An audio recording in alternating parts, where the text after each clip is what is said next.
Hey everybody, this week we'll be taking a look at a Dark Steelix deck.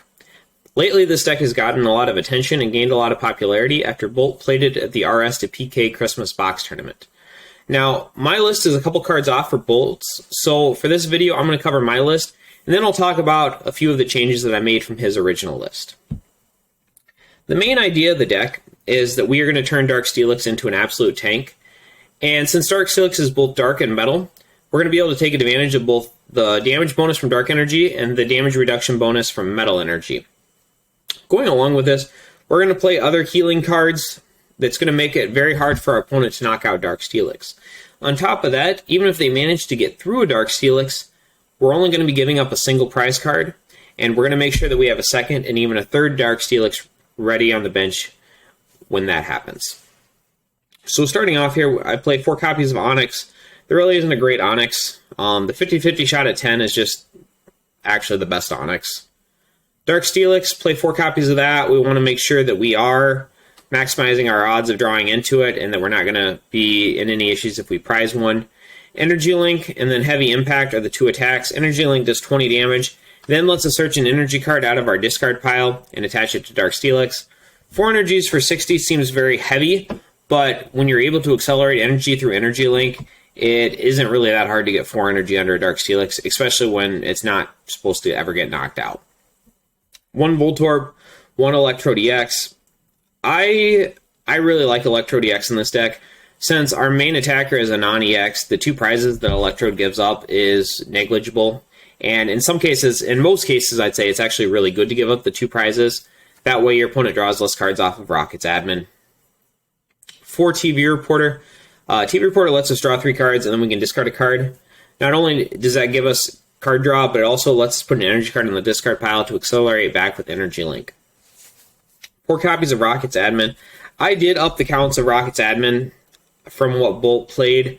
I'm not sure if I like it or not. The original idea was, since I played Electrode EX in the deck, that I would be able to put my opponent at a lower hand size, but Electrode EX, unlike Bomb Tar or say like a ZRE deck, you're not trying to rush out Electrode EX. Electrode EX is more for the mid or late game. So it's harder to use Rocket's Admin to put your opponent at a low hand size when you're building a deck around a tank Pokemon. I do really like that Rocket's Admin gives me a new hand of 6 at the start of the game, and right now 4 is playing okay, but that's probably a number I'm going to play around with a little bit. 4 Cessation Crystals. Shuts down, you don't play any powers or bodies, and it shuts down everything else in the format.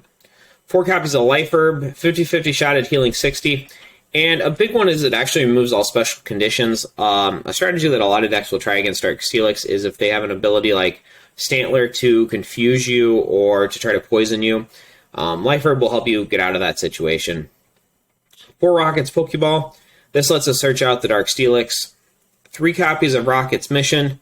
This is another draw card for the deck.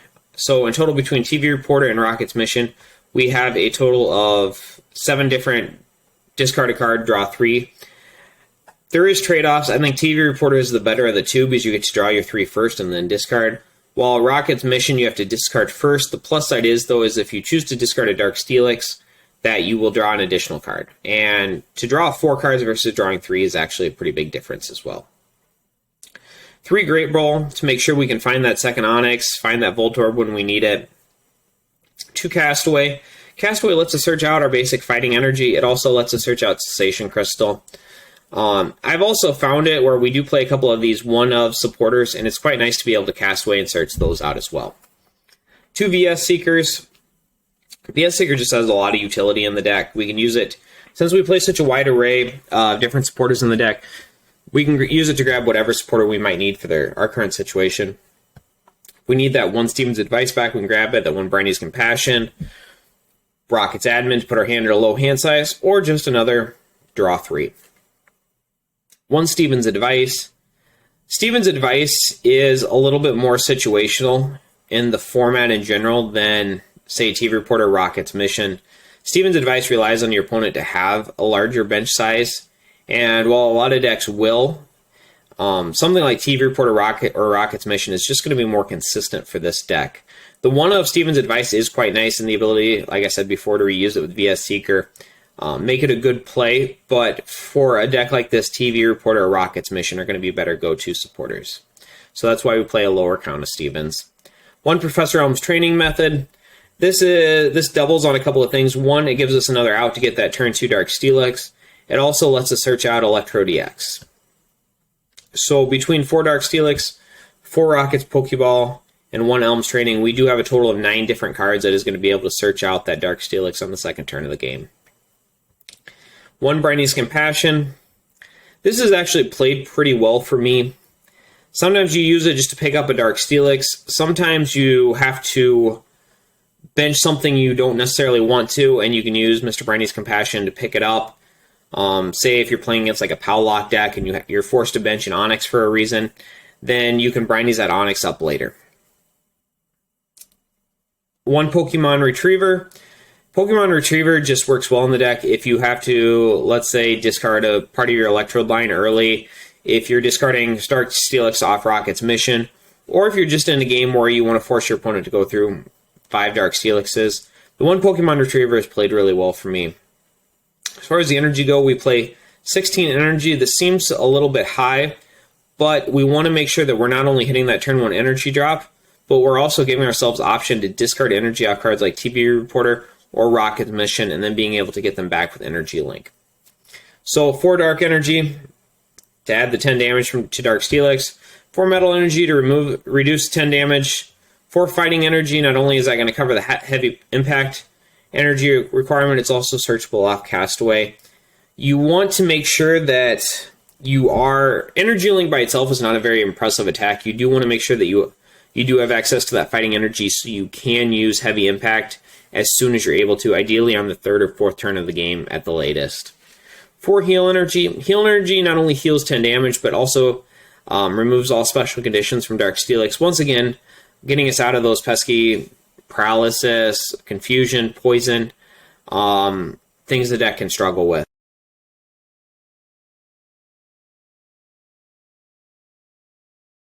The matchups for the deck are going to fall into basically 2 different categories. Are you playing against a deck that can do 100 plus damage a turn and consistently set up under Cessation Crystal Lock, or can't they? And if they can, you're probably going to lose that matchup, and if they can't, you're probably going to win. And from my experience with the deck, matchups are either going to be highly favorable or they're going to be highly unfavorable, and there's not a whole lot of middle ground there. Decks like Arcanine EX, you're just not going to win that. There is 0 chance you're going to win that matchup. And other decks that try to pull, we'll say, more tricks and less raw damage, Mulock, Rayquaza Wobbuffet, Medicham, Banette EX, those decks are all going to be highly favorable matchups for you. And one of the things that I really like about the deck is that your favorable matchups are going to be favorable, but I don't like how I don't feel like the deck gives you a ton of room. The deck gives you basically 0 room to outplay your opponent. Your matchups are kind of set in stone, and you just kind of go along this game plan.